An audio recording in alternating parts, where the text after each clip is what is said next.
Hello my dear students, welcome back to our YouTube channel. Dear students, आज की video में मैं आप लोगों को सी टेट, यूपी टेट और सुपर टेट का सिलेबस बताने वाला हूं।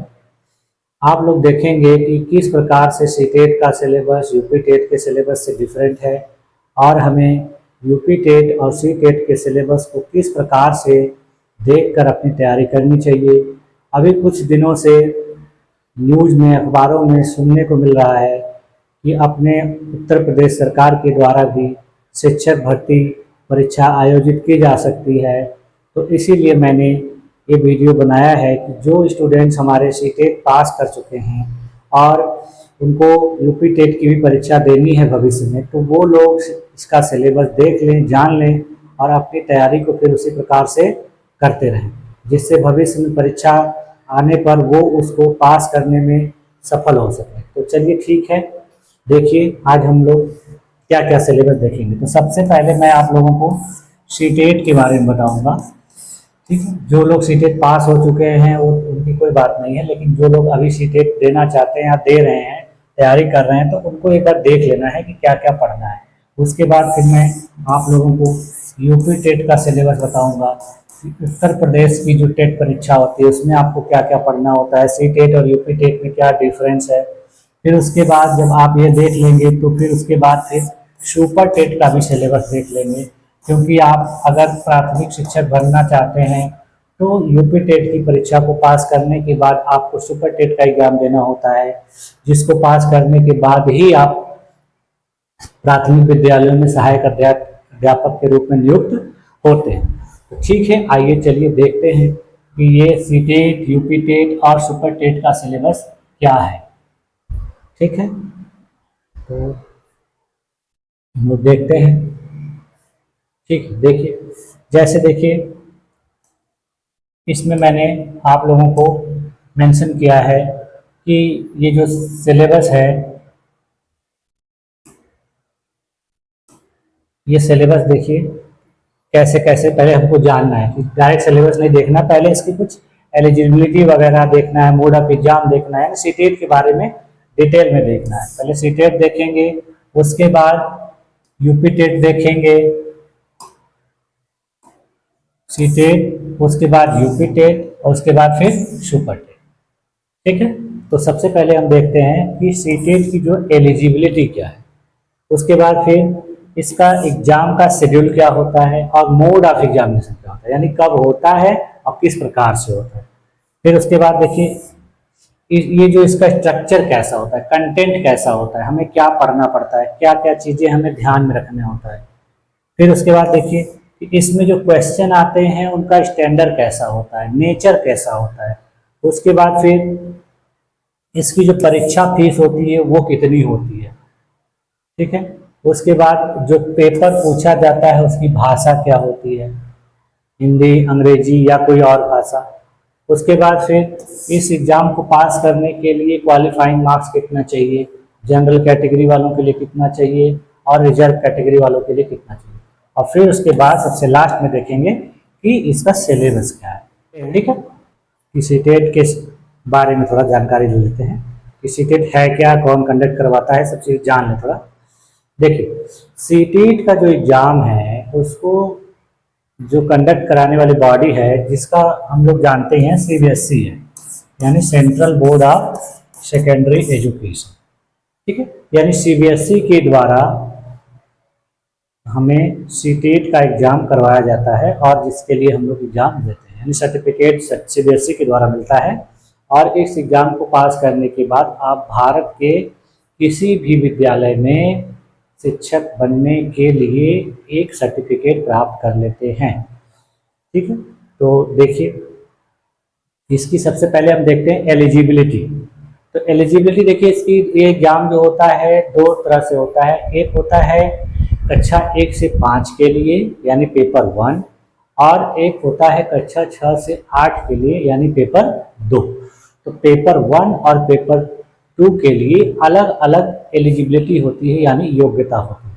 तो उस योग्यता को हम देखते हैं। सबसे पहले देखते हैं क्लास 1 से लेके 5 तक। तो 1 से लेके 5 तक देखिए, आपको जो फॉर्म है उसको अप्लाई करने के लिए आपको सीनियर सेकेंडरी यानी इंटर की परीक्षा में 50% मार्क्स होना चाहिए। उसके बाद आपके पास 2 साल का कोई टीचर का डिप्लोमा कोर्स होना चाहिए, ठीक है, यानी डीएलएड होना चाहिए, ठीक है। उसके बाद फिर यदि आपके पास वो नहीं है तो उसके अलावा देखिए फिर क्या है, उसके अलावा देखिए कि आपका सीनियर सेकेंडरी एग्जाम यानी इंटर की जो परीक्षा है उसमें 45% मार्क्स होना चाहिए। और उसके साथ साथ आप अपियरिंग परीक्षा अगर डीएलएड में अपियरिंग हैं 2 साल के डीएलएड में तो भी आप एलिजिबल हैं उस फॉर्म को भरने के लिए, ठीक है। उसके बाद देखिए तीसरा जो दिया है इसमें भी वही दिया है कि सीनियर सेकेंडरी एग्जाम में आपका 50% मार्क्स होना चाहिए। और आप अगर 4 year bachelor of elementary education जिसको बीएलएड कहते हैं अगर उसकी परीक्षा पास कर चुके हैं या उसके फाइनल ईयर में हैं तो भी आप इस फॉर्म को भर सकते हैं। और उसके बाद फिर देखिए आप इंटर में 50% मार्क्स आपका होना चाहिए और आप फाइनल ईयर जो डिप्लोमा कोर्स होता है एजुकेशन का, जो स्पेशल एजुकेशन यानी जो दिव्यांग बच्चों के लिए होता है, स्पेशल बीटीसी जिसको कहते हैं, स्पेशल डीएलएड कहते हैं, उसको पास करने या फाइनल ईयर में रहने पर भी आप इस एग्जाम को दे सकते हैं, ठीक है। तो ये अभी देखा हम लोगों ने कि कक्षा 1 से लेकर 5 तक का जो एग्जाम है उसकी योग्यता क्या है। अब देखिए क्लास 6 से लेके 8 तक देखते हैं। 6 से 8 तक का जो सिलेबस है उसमें देखिए सबसे पहले कि आपको ग्रेजुएट होना है, ग्रेजुएट रहना है, ग्रेजुएट रहेंगे। उसके बाद आप अगर कोई 2 वर्षीय टीचर का डिप्लोमा कोर्स कर रहे हैं या उसके फाइनल ईयर में हैं तो आप इस एग्जाम के फॉर्म को भर सकते हैं, ठीक है। फिर उसके बाद देखिए दूसरी जो एलिजिबिलिटी है कि आपका ग्रेजुएशन में 50% मार्क्स होना चाहिए या पोस्ट ग्रेजुएशन में 50% मार्क्स होना चाहिए और आप फाइनल ईयर बीएड के एग्जाम को आप अपियर हैं या फिर पास हो चुके हैं तो वो आप फॉर्म भर सकते हैं। उसके बाद फिर देखिए ग्रेजुएशन में आपका 45% मार्क्स है और आप जो टीचर का कोर्स होता है यानी बीएड इसके फाइनल ईयर में है या अपियरिंग है तो भी आप इस फॉर्म को भर सकते हैं, ठीक है। फिर उसके बाद देखिए सीनियर सेकेंडरी एग्जाम में आप 50% मार्क्स लाए हैं यानी इंटर में और 4 वर्षीय जो बीएड होता है, 4 वर्षीय जो कोर्स होता है जिसमें बीए और बीएड एक साथ होता है तो उसको आप पास कर चुके हैं या फिर उसमें अपियर हैं तो भी इस फॉर्म को भर सकते हैं। उसके बाद फिर देखिए वही चीज कि इंटर में 50% मार्क्स होना चाहिए और आप 4 वर्षीय बीए बीएससी, ठीक है, और बीए बीएड ये सब अगर इस माध्यम से अगर कर रहे हैं कोर्स तो उसमें आप फाइनल ईयर में रहेंगे या फिर पास हो चुके रहेंगे तो भी इस फॉर्म को भर सकते हैं, ठीक है। ये देखिए वही चीज कि ग्रेजुएशन में 50% मार्क्स होना चाहिए। उसके बाद स्पेशल बीएड आप पास हैं या उसके फाइनल ईयर में अपेयरिंग है तो भी इस फॉर्म को भर सकते हैं। फिर उसके देखिए कि कोई ऐसा कैंडिडेट जो बीएड एग्जाम के प्रोग्राम में अपियर हो गया यानी देखिए इसमें लिखा गया है कि बीएड पास है लेकिन वो जो एनसीटीई की गाइडलाइन है जो 2011 वाली वो गाइडलाइन के अनुसार अगर आप बीएड पास नहीं भी हैं, अगर किसी टीचर कोर्स में आपने एडमिशन ले लिया है और आप उसका क्लास वगैरह कर रहे हैं यानी अभी आपका एग्जाम नहीं हुआ है, आप पास नहीं हुए हैं, फिर भी आप इस एग्जाम में अपियर हो सकते हैं, ठीक है। और एक लास्ट में दिया है कि यदि आपका ग्रेजुएशन में जैसे देखिए परसेंटेज कम है तो आपका पोस्ट ग्रेजुएशन में अगर 55% मार्क्स है तो भी आप इस एग्ज़ाम का फॉर्म भर सकते हैं और आप फाइनल ईयर जो 3 ईयर बीएड एमएड जो कोर्स होता है, इंटीग्रेटेड कोर्स होता है, अगर आप उसका एग्ज़ाम पास हैं या उसमें अपीयर हैं तो भी इस फॉर्म को अप्लाई कर सकते हैं।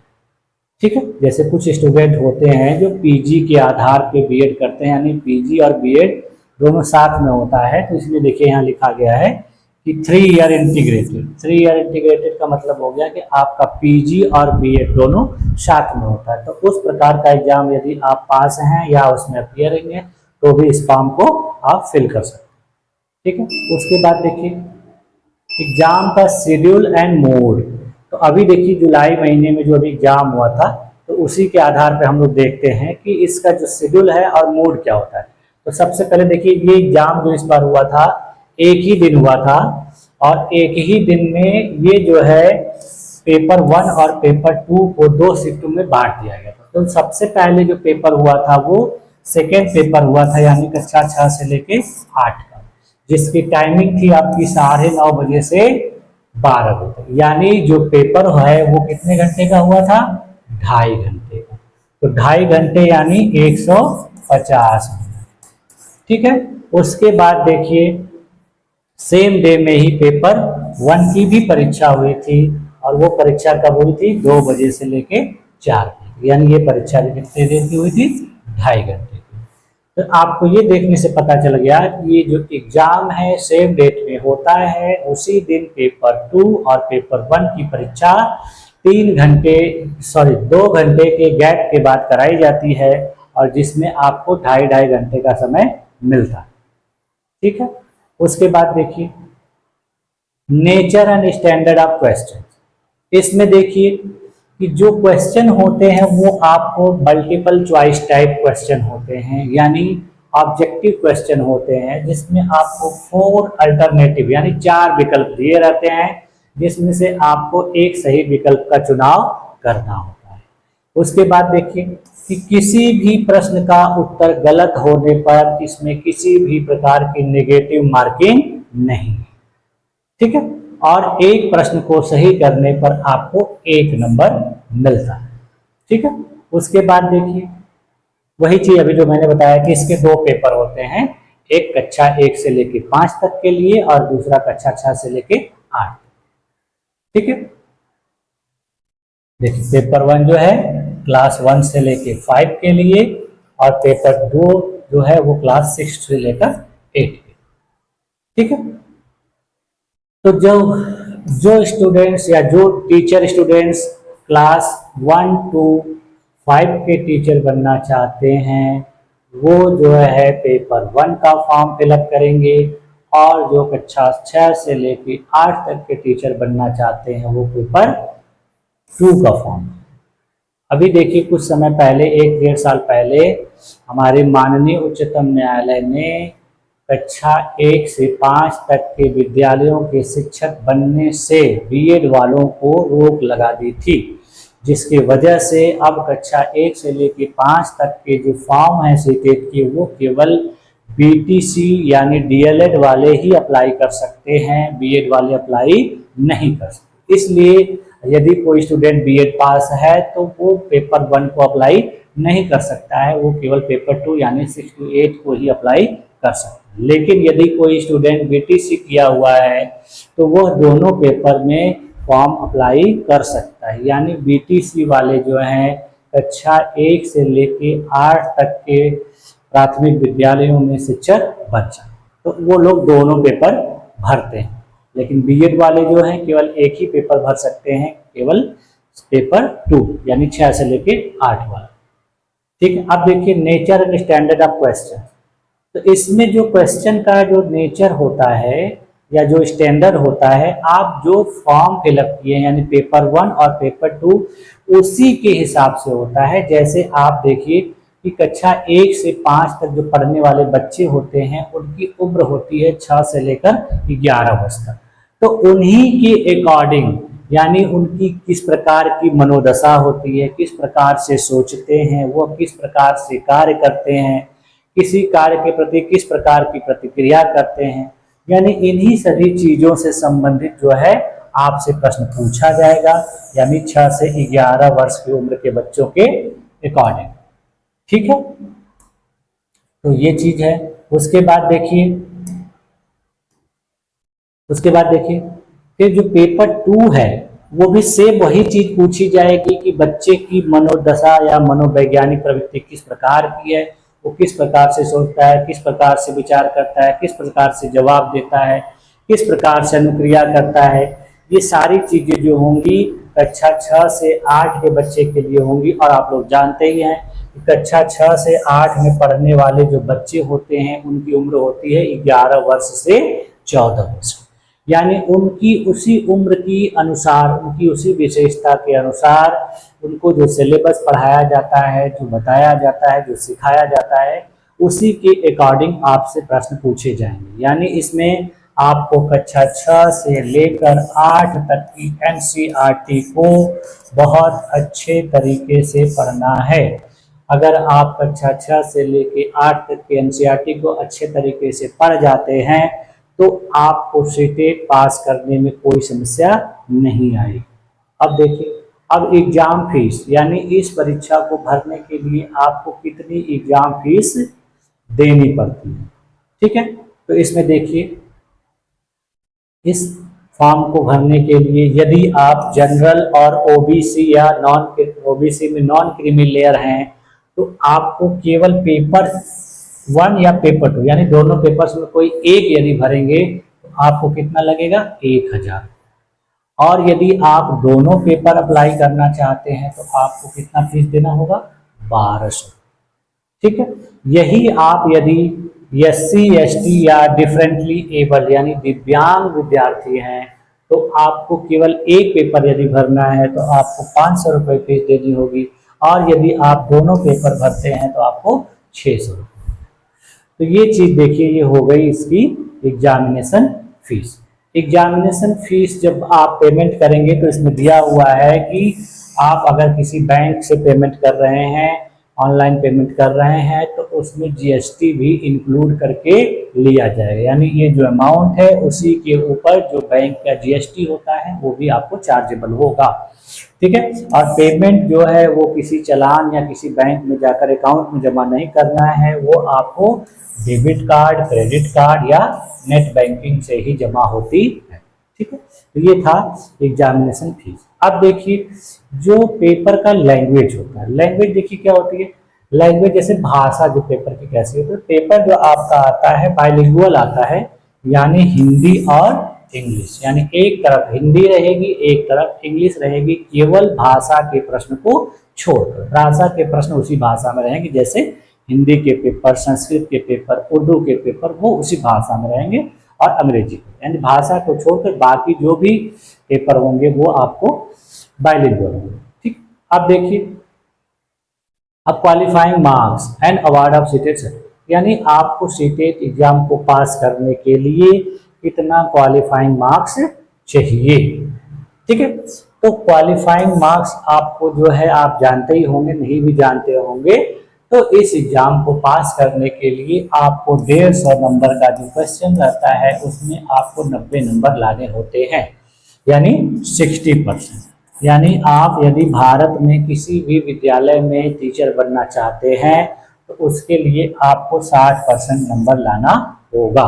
लेकिन यदि आप किसी केवल स्टेट से ही उस फॉर्म को अप्लाई करना चाहते हैं, पूरे भारत के विद्यालयों में अप्लाई नहीं करना चाहते हैं, तो उसके लिए आपको अपनी कैटेगरी के अनुसार 5% की छूट मिलती है, यानी आपको 55% नंबर लाना होता है। ठीक है, तो 55% लाना होता है, तो आप जब देखेंगे कि 150 नंबर का जो 55% होता है 82.5 होता है, यानी आपको 83 नंबर अगर आप ला देते हैं तो आप सीटेट में क्वालिफाइड माने जाएंगे। ठीक है, यानी यहाँ बहुत ज़्यादा अंतर नहीं है। जनरल कैटेगरी में आप हैं या इस भारत में सभी जगह अप्लाई करना चाहते हैं तो आपको 60% नंबर लाना होगा, और यदि आप रिजर्व कैटेगरी के हैं और केवल अपने स्टेट में ही अप्लाई करना चाहते हैं तो उसके लिए भी आपको 55% नंबर लाना है, यानी 83 नंबर और 90 नंबर ला देने के बाद आप अपने स्टेट के साथ साथ भारत के किसी भी स्कूल में जो टीचर के फॉर्म आते हैं उसमें अप्लाई कर सकते हैं। लेकिन अगर 83 नंबर आप लाते हैं और आप रिजर्व कैटेगरी के हैं तो केवल अपने स्टेट में ही अप्लाई कर पाएंगे, बल्कि अगर आप जनरल कैटेगरी के हैं तो आपको अपने स्टेट में भी अप्लाई करने के लिए 90 मार्क्स लाना आवश्यक है। ठीक है, तो ये थी इसकी मार्क्स और अवार्ड ऑफ सर्टिफिकेट। अच्छा, जो सर्टिफिकेट होता है वो आपको फिजिकली या बाय पोस्ट नहीं मिलेगा, वो आपको ऑनलाइन सीटेट की वेबसाइट पर ही मिलेगा और आपको गूगल ड्राइव से आप उसको सेव करके डाउनलोड कर सकते हैं। ठीक, उसके बाद देखिए सिलेबस। अब देखिए जो है सिलेबस है उसको शॉर्टकट में मैं बता दे रहा हूँ, अभी फिर मैं डिटेल में आपको बताऊंगा। जैसे देखिए इसके सिलेबस को कैसे बांटा गया, जो कक्षा 1 से लेके जो 5 तक का सिलेबस है उसको देखिए कितने भागों में बांटा गया है, 5 भागों में, यानी 5 भागों में बांट दिया गया है। जो सबसे पहला जो पार्ट है वो है CDP का, ठीक है। उसके बाद देखिए मैथमेटिक्स का है, यानी गणित है। फिर देखिए पर्यावरण से संबंधित क्वेश्चंस हैं। उसके बाद देखिए भाषा है, यानी भाषा 1 है। उसके बाद फिर भाषा 2 है, यानी 5 भागों में, 1 2 3 4 5। अब देखिए सभी भाग जो हैं 30-30 नंबर क्वेश्चन इनसे आते हैं, यानी सभी को मिला के कितने क्वेश्चंस आते हैं, 150।